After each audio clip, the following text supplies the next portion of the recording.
Hello friends, welcome in my YouTube channel radiology technical. Friends, आज हम CT scan से related कुछ important एमसीक्यूएस के बारे में जानेंगे। फ्रेंड्स, यह टॉपिक बीआरटी, डीआरटी और रेडियोग्राफी के कंपटीशंस एग्जाम के लिए बहुत ही इंपॉर्टेंट टॉपिक है। तो फ्रेंड्स, अगर आप भी इस चैनल पर नए हैं तो सबसे पहले आप रेडियोलॉजी टेक्निकल चैनल को सब्सक्राइब जरूर करें। फ्रेंड्स, इस वीडियो में अपन रेडियोग्राफी एग्जाम्स में सीटी स्कैन से संबंधित पूछे जाने वाले इंपॉर्टेंट क्वेश्चंस और आंसर्स के बारे में अपन डिटेल्स में जानेंगे। तो फ्रेंड्स, आज का हमारा फर्स्ट नंबर क्वेश्चन है, computer tomography was invented by. Friends, बहुत ही कॉमन क्वेश्चन है। यहां पर क्वेश्चन में पूछा गया है कि कंप्यूटर टोमोग्राफी या सीटी स्कैन का आविष्कार किसके द्वारा किया गया था।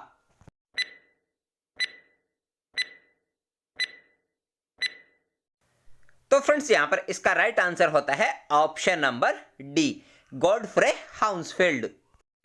मतलब सीटी स्कैन का आविष्कार ब्रिटिश इंजीनियर सर गॉडफ्रे हाउंसफील्ड ने किया था। इन्होंने 1972 में फिजिसिस्ट एलन कॉर्मेक के साथ काम करते हुए फर्स्ट सीटी स्कैनर बनाया था।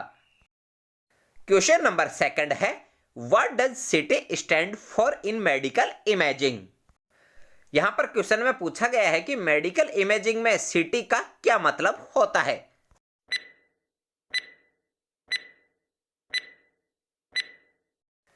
तो फ्रेंड्स, यहां पर इसका राइट आंसर होता है option number C, computerised tomography.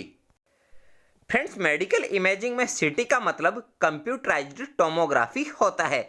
यह एक एडवांस्ड एक्सरे टेक्निक होती है जो कंप्यूटर की हेल्प से बॉडी के ऑर्गन्स, बोन्स, टिश्यू की डिटेल्स और क्रॉस सेक्शनल या 3D इमेज लेते हैं।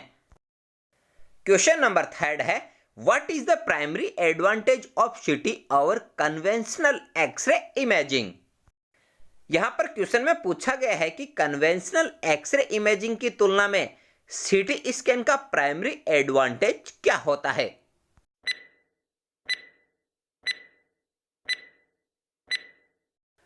तो फ्रेंड्स, यहां पर इसका राइट आंसर होता है option number C, 3 dimensional imaging. मतलब कन्वेंशनल एक्सरे या जो नॉर्मल एक्सरे मशीन होती है उसकी तुलना में सीटी स्कैन का प्राइमरी एडवांटेज यही होता है कि सीटी स्कैन से हम बॉडी के इंटरनल स्ट्रक्चर्स, बोन्स और ब्लड वेसल्स की डिटेल्स को देख सकते हैं और सीटी स्कैन से हम 3 डायमेंशनल इमेजिंग ले सकते हैं। मतलब 3D इमेज भी अपन सीटी स्कैन से ले सकते हैं। क्वेश्चन नंबर 4 है, what is the purpose of using contrast agents in CT scans. Friends, बहुत ही अच्छा क्वेश्चन पूछा गया है। यहां पर क्वेश्चन में पूछा गया है कि सीटी स्कैन में कॉन्ट्रास्ट एजेंट्स को यूज करने का क्या पर्पज या क्या उद्देश्य होता है। फ्रेंड्स, इस क्वेश्चन को आप एक नोटबुक में नोट कर लेना, फिर मैं आपको इसका आंसर बताऊंगा।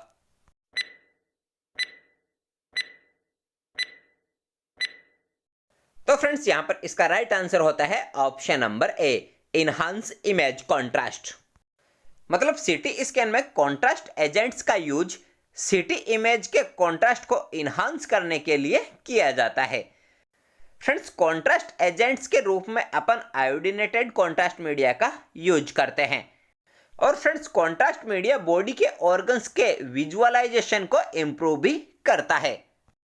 फ्रेंड्स, यह क्वेश्चन कई बार एग्जाम में पूछा भी जा चुका है, इसलिए आप इस क्वेश्चन को एक डायरी में नोट जरूर कर लेना।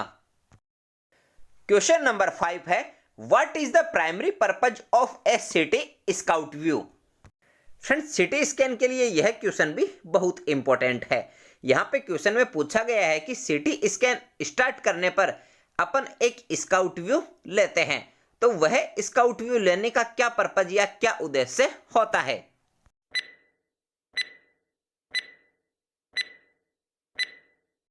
तो फ्रेंड्स, यहां पर इसका राइट आंसर होता है option number B, determine scan range. मतलब स्काउट व्यू स्कैन रेंज को डिटरमाइन करता है। फ्रेंड्स, स्काउट व्यू अपन उसे बोलते हैं जब सीटी स्कैन से अपन फर्स्ट स्कैन या फर्स्ट इमेज लेते हैं, उसे अपन स्काउट व्यू या टोपोग्राम बोलते हैं।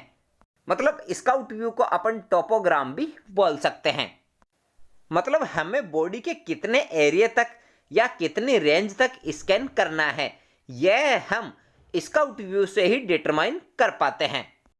फ्रेंड्स, इन इमेजेस की हेल्प से आप स्काउट व्यू को अच्छे से समझ सकते हैं।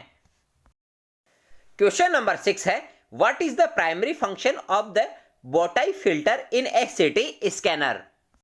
मतलब यहां पर क्वेश्चन में पूछा गया है कि सिटी स्कैन में बोटाई फिल्टर यूज करने का प्राइमरी फंक्शन क्या होता है। मतलब सिटी स्कैन में बोटाई फिल्टर क्यों यूज किया जाता है।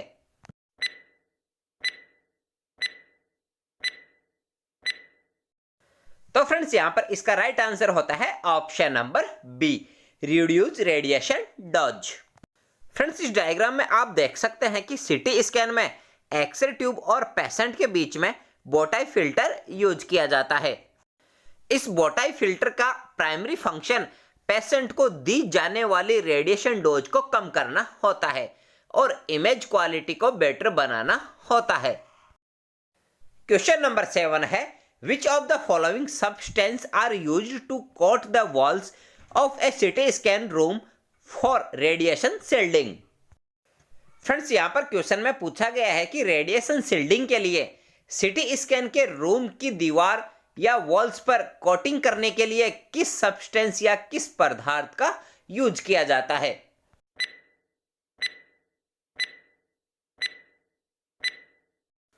तो फ्रेंड्स, यहां पर इसका राइट आंसर होता है ऑप्शन नंबर डी, लेड। मतलब सिटी स्कैन मशीन का जो रूम होता है उसकी वॉल्स या दीवारों में रेडिएशन शील्डिंग के लिए मुख्य रूप से लेड का यूज किया जाता है। फ्रेंड्स, लेड को अपन सीसा भी बोलते हैं। फ्रेंड्स, लेड का यूज अपन इसलिए करते हैं क्योंकि जो एक्सरे निकलती है वह रूम से बाहर ना आए, जिससे स्टाफ को भी प्रोटेक्शन मिल सके। फ्रेंड्स, यहाँ पे मैं आपको एक इम्पोर्टेंट बात यह भी बता दूं कि अपन लेड का ही क्यों यूज करते हैं, क्योंकि फ्रेंड्स लेड की हाई डेंसिटी और हाई एटॉमिक नंबर होने के कारण यह एक्सरे और गामा रे को एब्जॉर्ब कर लेता है। इसलिए अपन रेडिएशन शील्डिंग के लिए लेड का ही यूज करते हैं। फ्रेंड्स, लेड का एटॉमिक नंबर कितना होता है यह मुझे आप कमेंट बॉक्स में बताएं। क्वेश्चन नंबर 8 है, the first generation of city used how many detector. यहां पर क्वेश्चन में पूछा गया है कि सिटी स्कैन की जो फर्स्ट जनरेशन होती है उसमें कितने डिटेक्टर का यूज किया गया था।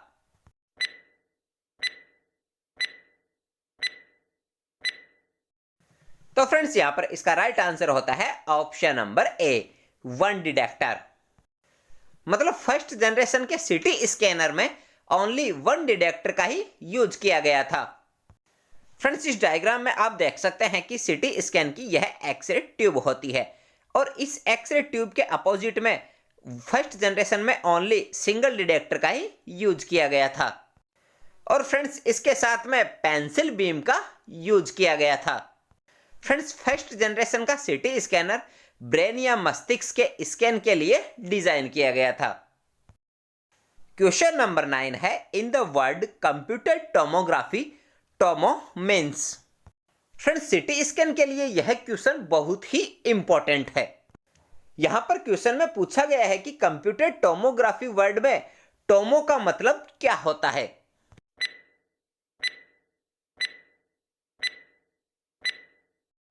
तो फ्रेंड्स, यहां पर इसका राइट आंसर होता है ऑप्शन नंबर सी, स्लाइस। मतलब कंप्यूटर टोमोग्राफी में टोमो का मतलब स्लाइस या सेक्शन होता है। फ्रेंड्स, सिटी स्कैन बॉडी के ऑर्गन्स को बहुत पतली लेयर या स्लाइस में दिखाता है। तो फ्रेंड्स, यहां पर टोमो का मतलब होता है स्लाइस और ग्राफी का मतलब होता है इमेजिंग। तो फ्रेंड्स, टोमोग्राफी का मतलब हो गया बॉडी के ऑर्गन्स की स्लाइस बाय स्लाइस इमेज लेना। क्वेश्चन नंबर 10 है, what is the main disadvantage of third generation CT scanner. मतलब यहां पर क्वेश्चन में पूछा गया है कि थर्ड जनरेशन के सिटी स्कैनर का मेन डिसएडवांटेज कौन सा है।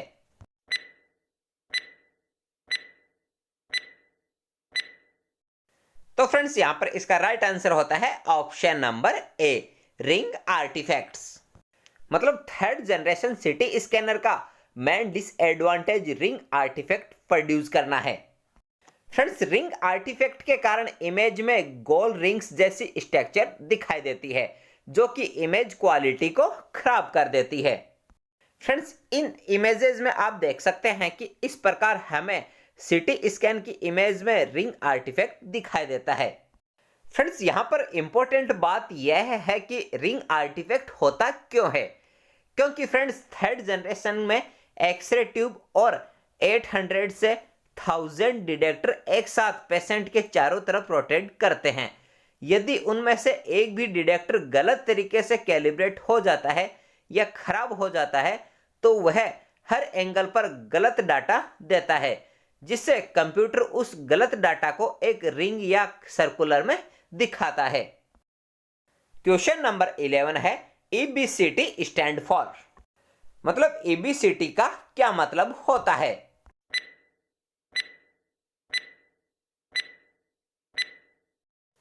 तो फ्रेंड्स, यहां पर इसका राइट आंसर होता है option number C, electron beam computed tomography.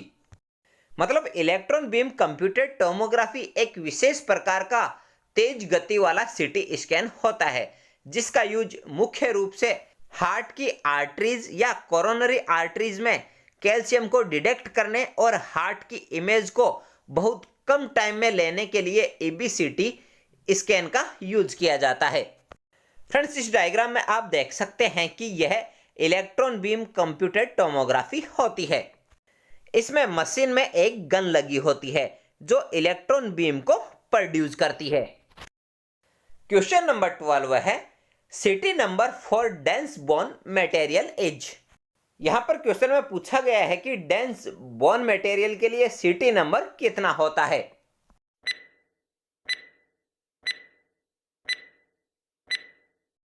तो फ्रेंड्स, यहां पर इसका राइट आंसर होता है ऑप्शन नंबर बी, +1000। मतलब डेंस बोन के लिए सिटी नंबर +1000 हाउंसफील्ड से ज्यादा होता है। यह नंबर हाई डेंसिटी वाली बोन्स की मजबूती को दर्शाता है जो सिटी इमेजिंग में बहुत ब्राइट दिखाई देती है। फ्रेंड्स, यहां पर +1000 हाउंसफील्ड का मतलब होता है बोन्स अधिक मात्रा में एक्सरे को एब्जॉर्प्शन करती है। फ्रेंड्स, इस चार्ट की हेल्प से आप सिटी नंबर्स को समझ सकते हैं। इसमें आप देख सकते हैं कि प्रत्येक बॉडी ऑर्गन्स का जो सिटी नंबर होता है वह अलग अलग होता है। यहाँ पर बोन का सिटी नंबर +1000 होता है और एयर का -1000 हाउंसफील्ड होता है। क्वेश्चन नंबर 13 है each square in the image matrix in nun us. यहां पर क्वेश्चन में पूछा गया है कि इमेज मैट्रिक्स में प्रत्येक स्क्वायर को किस नाम से जाना जाता है।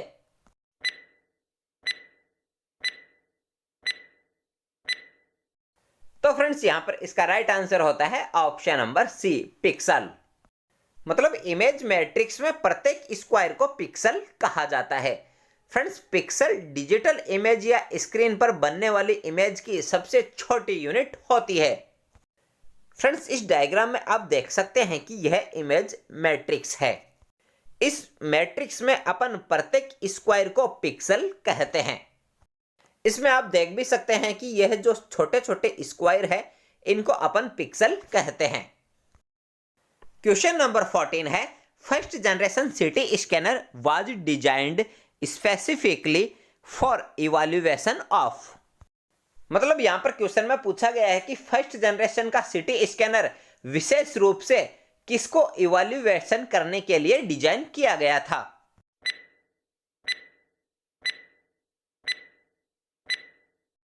तो फ्रेंड्स, यहां पर इसका राइट आंसर होता है ऑप्शन नंबर डी, ब्रेन। मतलब फर्स्ट जनरेशन के सिटी स्कैनर को विशेष रूप से ब्रेन की इमेजिंग के लिए डिजाइन किया गया था। यह फर्स्ट सिटी स्कैनर मुख्य रूप से ब्रेन ट्यूमर और ब्रेन से रिलेटेड बीमारियों का पता लगाने के लिए बनाया गया था। क्वेश्चन नंबर 15 है which imaging modality is often used to detect brain haemorrhage quickly. मतलब यहां पर क्वेश्चन में पूछा गया है कि ब्रेन हेमरेज का तुरंत पता लगाने के लिए मोस्टली किस इमेजिंग मॉडलिटी का यूज किया जाता है।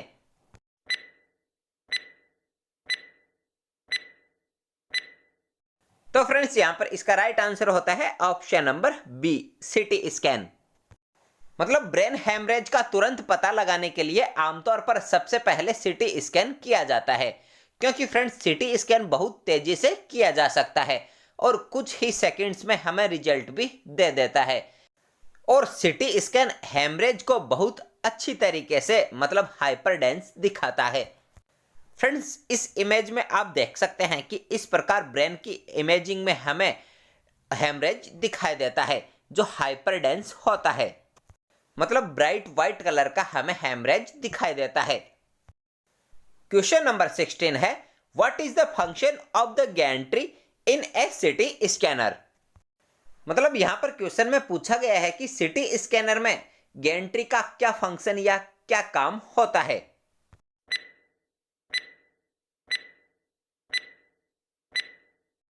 तो फ्रेंड्स यहां पर इसका राइट आंसर होता है option number D, rotate around the patient.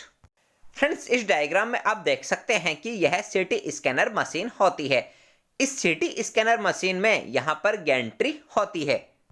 इस गैंट्री में एक्सरे ट्यूब और डिटेक्टर लगे होते हैं जो कि पेशेंट के चारों तरफ तेजी से रोटेट करते हैं।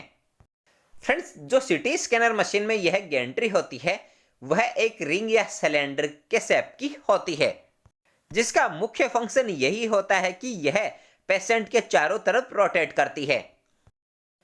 क्वेश्चन नंबर 17 है, how does a helical CT scan differ from a conventional सीटी स्कैन। मतलब यहां पर क्वेश्चन में पूछा गया है कि helical CT scan conventional CT scan से किस प्रकार डिफर है या किस प्रकार अलग है।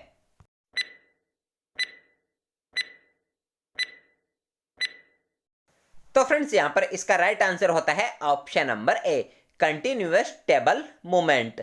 मतलब हेलिकल सीटी स्कैन में कंटिन्यूअस स्टेबल मूवमेंट होता रहता है। फ्रेंड्स इस प्रकार के इंपॉर्टेंट क्वेश्चंस बनाने में हमें बहुत मेहनत लगती है, इसलिए आप इस वीडियो को एक प्यारा सा लाइक और शेयर जरूर करें।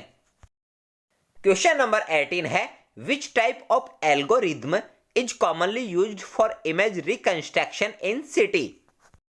फ्रेंड्स यहां पर क्वेश्चन में पूछा गया है कि सीटी स्कैन में इमेज रिकंस्ट्रक्शन के लिए आमतौर पर किस प्रकार के एल्गोरिथम का यूज किया जाता है।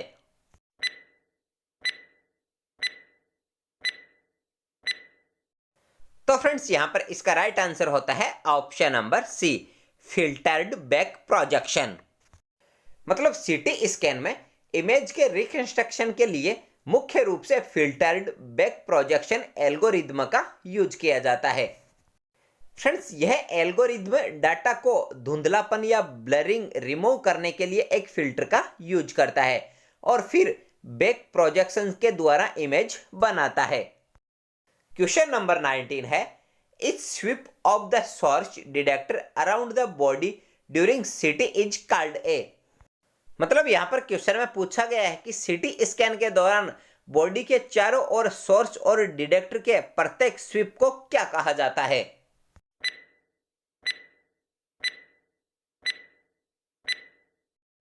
तो फ्रेंड्स यहां पर इसका राइट आंसर होता है ऑप्शन नंबर बी, ट्रांसलेशन। मतलब सीटी स्कैन के दौरान सोर्स और डिटेक्टर के प्रत्येक स्वीप को ट्रांसलेशन कहा जाता है। फ्रेंड्स इस डायग्राम में आप देख सकते हैं कि यह एक्सरे ट्यूब होती है और यह डिटेक्टर होता है। जब यह दोनों आपस में स्वीप करते हैं तो इसे अपन ट्रांसलेशन कहते हैं। फ्रेंड्स ट्रांसलेशन एक लीनियर स्कैनिंग स्पीड होती है। यह ट्रांसलेशन बॉडी के विभिन्न एंगल से डाटा को कलेक्ट करती है। क्वेश्चन नंबर 20 है, which type of artifact is common in CT scans near metal implants. मतलब यहां पर क्वेश्चन में पूछा गया है कि मेटल इम्प्लांट्स के पास सीटी स्कैन में किस प्रकार का आर्टिफैक्ट कॉमन बनता है।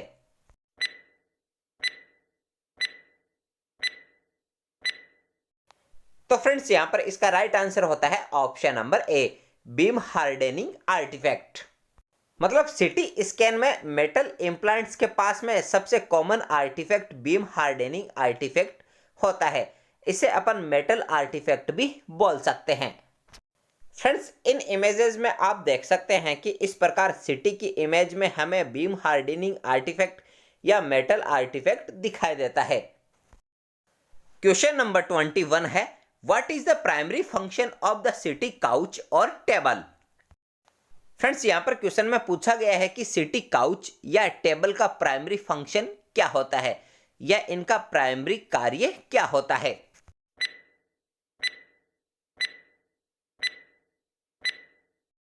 तो फ्रेंड्स, यहाँ पर इसका राइट आंसर होता है option number C, position the patient correctly. Friends, इस डायग्राम में आप देख सकते हैं कि यह सिटी स्कैन की पेशेंट काउच होती है। इस काउच या टेबल का प्राइमरी फंक्शन पेशेंट को सही पोजीशन में रखना होता है और पेशेंट को गैंट्री के अंदर ले जाना और बाहर लाना होता है।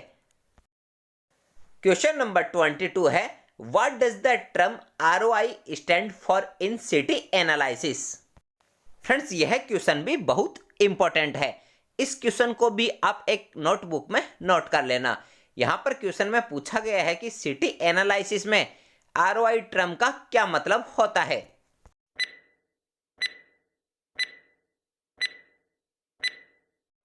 तो फ्रेंड्स, यहां पर इसका राइट आंसर होता है option number D, region of interest.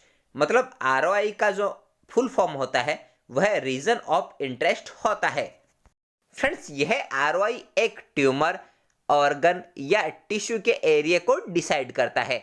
ROI को डॉक्टर या रेडियोलॉजिस्ट एक इमेजिंग सॉफ्टवेयर के माध्यम से एनालिसिस और एक्यूरेट मेजरमेंट के लिए यूज करते हैं। फ्रेंड्स, सिटी स्कैन के इन सभी क्वेश्चंस को आप मेरे साथ साथ में एक डायरी में नोट भी कर लेना, क्योंकि आपको वापस रीड करने में उससे आसानी होगी।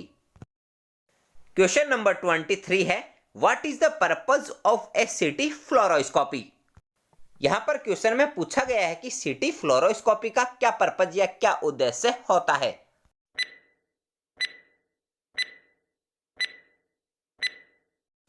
तो फ्रेंड्स, यहां पर इसका राइट आंसर होता है option number D, real time image guidance. मतलब सिटी फ्लोरोस्कोपी का यूज रियल टाइम इमेज को देखने के लिए करते हैं। फ्रेंड्स, सिटी फ्लोरोस्कोपी की हेल्प से कोरोनरी आर्टरीज में ब्लड फ्लो में क्लॉट को देखा जाता है। और जब हमें हार्ट की इमेजिंग करनी होती है तब भी अपन फ्लोरोस्कोपी का यूज करते हैं, जिससे अपन हार्ट की रियल टाइम इमेज भी ले सकते हैं।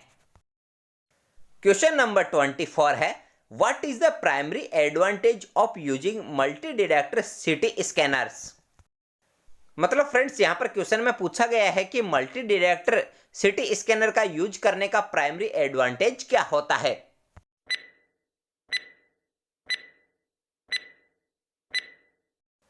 तो फ्रेंड्स, यहां पर इसका राइट आंसर होता है ऑप्शन नंबर ए, faster image acquisition. Friends, multi detector city scanner का यूज करने का प्राइमरी एडवांटेज यह होता है कि यह फास्टर इमेज एक्विजिशन या फास्टर स्कैनिंग टाइम और हाई रिजोल्यूशन वाली 3D इमेजेस को प्रोड्यूस करना होता है। क्योंकि friends, multi detector city scan में बहुत सारे डिटेक्टर्स लगे होते हैं, इसलिए इमेज का फास्ट एक्विजिशन होता है। क्वेश्चन नंबर 25 है, what does the term artifact refer to in CT imaging. मतलब यहां पर क्वेश्चन में पूछा गया है कि सिटी इमेजिंग में आर्टिफैक्ट टर्म का क्या मतलब होता है।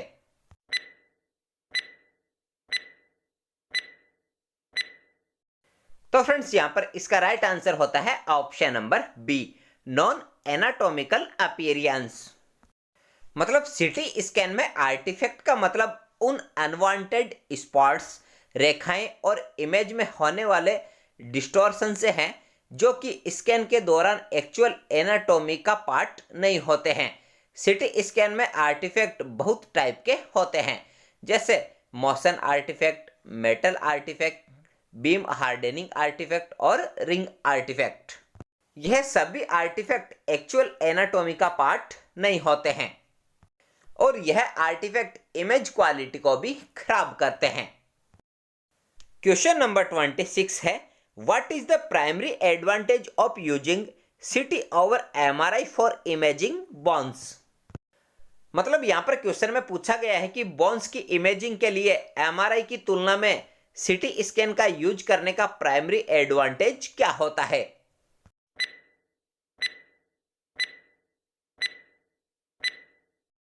तो फ्रेंड्स यहाँ पर इसका राइट आंसर होता है option number A, higher spatial resolution.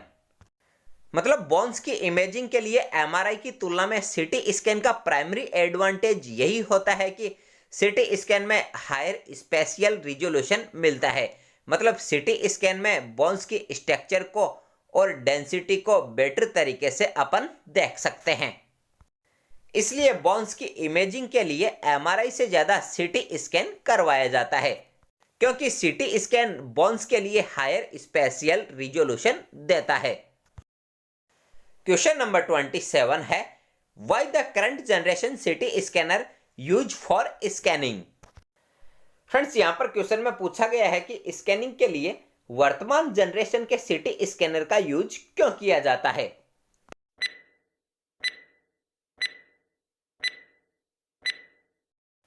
तो फ्रेंड्स यहाँ पर इसका राइट आंसर होता है option number C, electron beam and rotating detector. Friends इस डायग्राम में आप देख सकते हैं कि यह एक्सरे ट्यूब होती है और यहाँ पर यह रोटेटिंग डिटेक्टर लगे होते हैं। तो फ्रेंड्स स्कैनिंग के लिए करंट जनरेशन के सीटी स्कैनर इसलिए यूज किए जाते हैं क्योंकि करंट जनरेशन में इलेक्ट्रॉन बीम और रोटेटिंग डिटेक्टर लगे होते हैं, जिससे स्कैनिंग टाइम भी कम लगता है और हायर रिजोल्यूशन वाली 3D इमेज हमें मिलती है। और लो रेडिएशन एक्सपोजर के कारण भी स्कैनिंग के लिए करंट जनरेशन का यूज किया जाता है। क्वेश्चन नंबर 28 है, which among the following are used in computed tomography scan. Friends यहाँ पर क्वेश्चन में पूछा गया है कि निम्नलिखित में से किसका यूज कंप्यूटेड टोमोग्राफी स्कैन में किया जाता है। फ्रेंड्स यह बहुत अच्छा क्वेश्चन है और बहुत कॉमन क्वेश्चन भी है। इसका आंसर तो मुझे लगता है आप मुझे पहले ही बता देंगे। तो फ्रेंड्स इसका आंसर मुझे आप कमेंट बॉक्स में जल्दी से बताइए।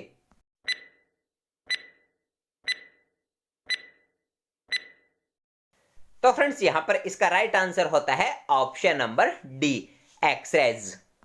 मतलब कंप्यूटेड टोमोग्राफी या सीटी स्कैन में एक्सरे का यूज किया जाता है। फ्रेंड्स सीटी स्कैन में बॉडी की बहुत सारी इमेजेस बनाने के लिए बहुत सारे एंगल से एक्सरेज का यूज किया जाता है।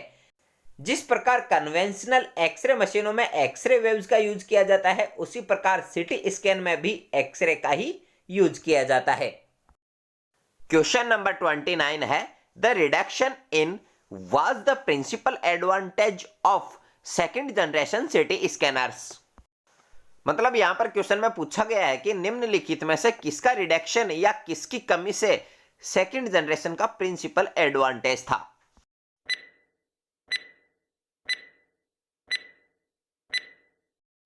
तो फ्रेंड्स यहां पर इसका राइट आंसर होता है option number B, scanning time.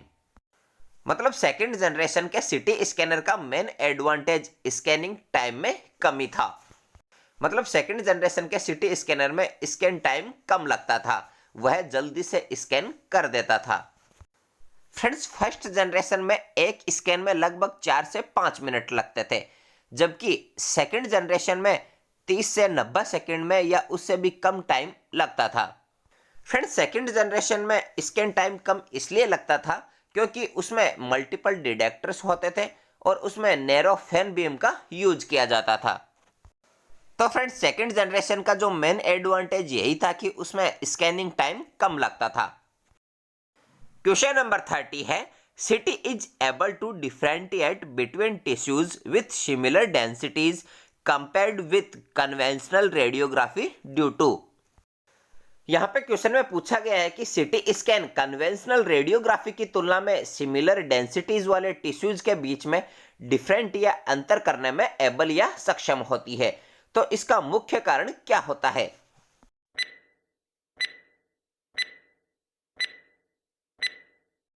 तो फ्रेंड्स यहाँ पे इसका राइट आंसर होता है ऑप्शन नंबर ए, सुपेरियर कॉन्ट्रास्ट रिजोल्यूशन।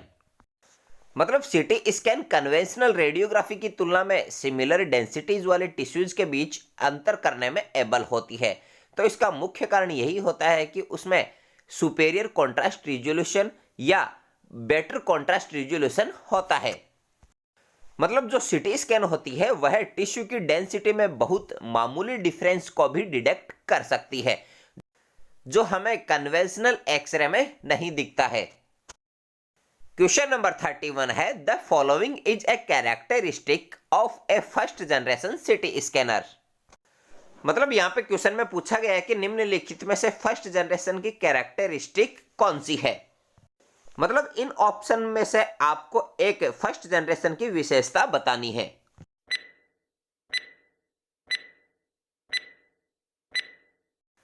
तो फ्रेंड्स यहाँ पे इसका राइट आंसर होता है option number A, pencil beam and single detector. Friends इस डायग्राम में आप देख सकते हैं कि यह फर्स्ट जनरेशन का सीटी स्कैनर होता है। इसमें अपन पेंसिल बीम और सिंगल डिटेक्टर ही यूज करते हैं। फ्रेंड्स सीटी स्कैनर की सभी जनरेशन्स का मैंने एक अलग से वीडियो बना रखा है, जिसका लिंक इस वीडियो के डिस्क्रिप्शन में दिया हुआ है। उस लिंक पर जाकर आप सीटी स्कैन की जनरेशन्स को देख सकते हैं। क्वेश्चन नंबर 32 है, image noise in CT scanning depends on. यहां पे क्वेश्चन में पूछा गया है कि सीटी स्कैनिंग में इमेज नॉइस किस पर डिपेंड करता है।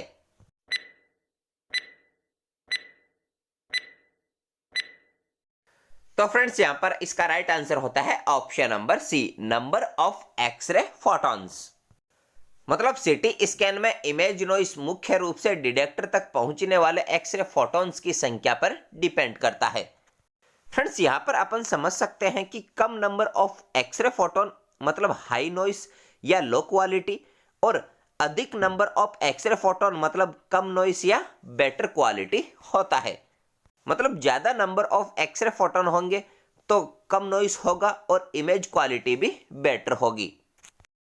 और फ्रेंड्स जो इमेज नॉइस होता है वह mA, kVp, slice thickness, radiation time, patient की शेप से डायरेक्ट अफेक्ट होता है। क्वेश्चन नंबर 33 है, the principal drawback of the first generation CT scanner was the. मतलब यहां पर क्वेश्चन में पूछा गया है कि फर्स्ट जनरेशन के सीटी स्कैनर का प्रमुख ड्रॉबैक या प्रमुख डिसएडवांटेज क्या था।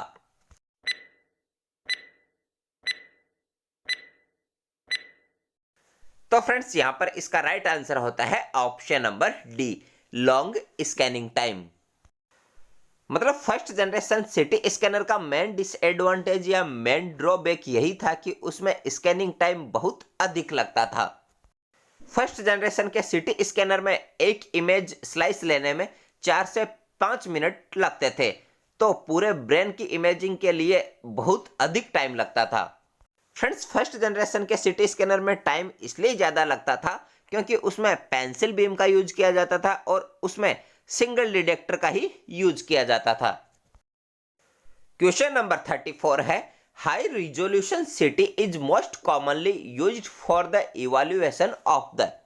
मतलब यहाँ पर क्वेश्चन में पूछा गया है कि हाई रिजोल्यूशन सीटी या एचआरसीटी का यूज आमतौर पर किसको इवैल्यूएशन करने के लिए किया जाता है, या एचआरसीटी अपन किसको देखने के लिए करते हैं।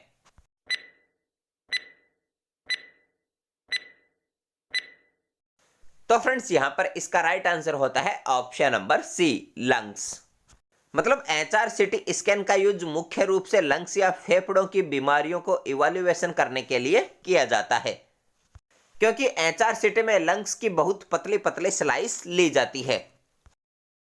क्वेश्चन नंबर 35 है, in case of large patients lowering the tube voltage will result in.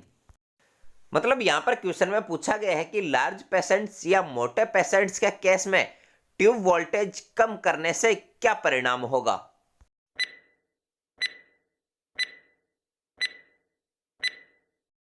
तो फ्रेंड्स यहां पर इसका राइट आंसर होता है option number D, all of the above.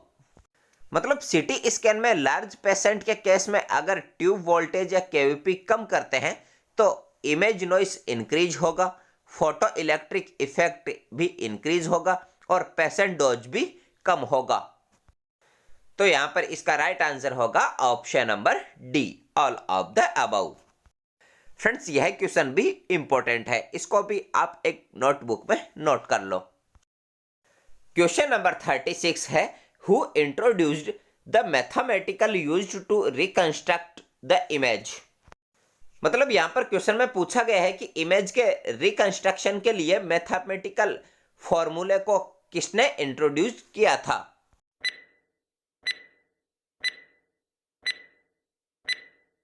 तो फ्रेंड्स यहां पर इसका राइट आंसर होता है option number B, Johann Radon. मतलब सीटी स्कैन में इमेज को रिकंस्ट्रक्ट करने के लिए यूज की जाने वाली मैथमेटिकल मेथड को जोहान रेडॉन ने 1971 में इंट्रोड्यूस किया था। फ्रेंड्स सीटी स्कैन का जो आविष्कार किया था वो तो गॉडफ्रे हाउंसफील्ड ने किया था, लेकिन जो इमेज के रिकंस्ट्रक्शन के लिए मैथमेटिकल मेथड दिया था वह जोहान रेडॉन ने दिया था। क्वेश्चन नंबर 37 है, what is the minimum gantry rotation time for current generation CT scanners. मतलब यहां पर क्वेश्चन में पूछा गया है कि करंट जनरेशन के सीटी स्कैनर्स के लिए मिनिमम गैंट्री रोटेशन टाइम कितना होता है।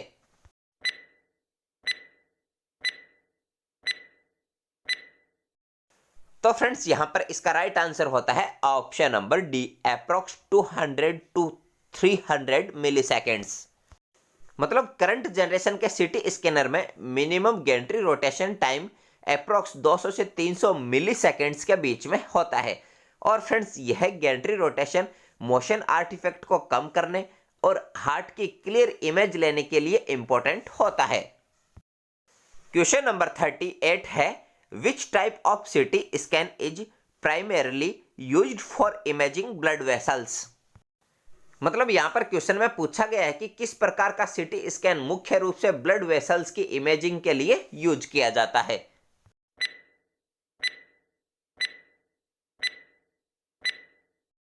तो फ्रेंड्स यहां पर इसका राइट आंसर होता है ऑप्शन नंबर सी, सीटी एंजियोग्राफी।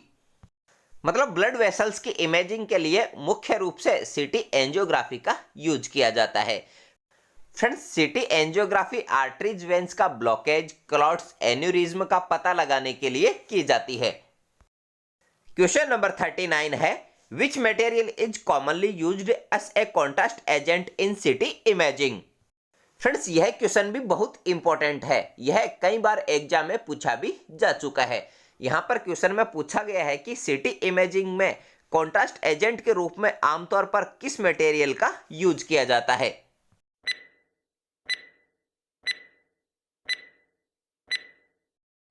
तो फ्रेंड्स यहां पर इसका राइट आंसर होता है ऑप्शन नंबर ए, आयोडीन कॉन्ट्रास्ट मीडिया।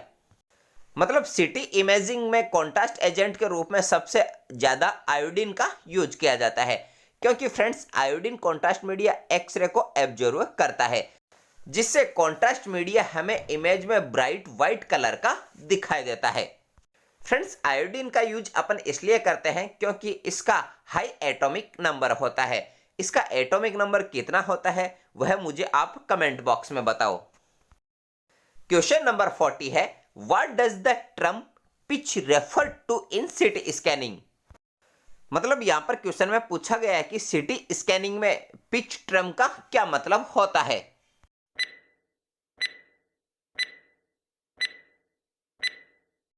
तो फ्रेंड्स यहां पर इसका राइट आंसर होता है option number C, table movement speed.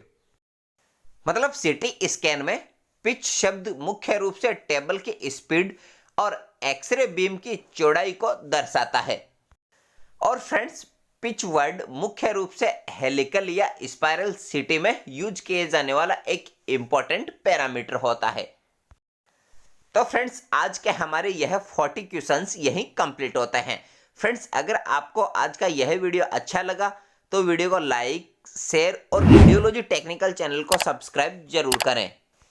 और फ्रेंड्स इन 40 क्वेश्चंस में से आपके कितने क्वेश्चंस राइट हुए यह मुझे आप कमेंट बॉक्स में जरूर बताएं। और फ्रेंड्स अगर आपको रेडियोग्राफी में और भी टॉपिक के अगर इंपॉर्टेंट क्वेश्चंस और आंसर चाहिए है तो मुझे आप कमेंट बॉक्स में बता सकते हैं।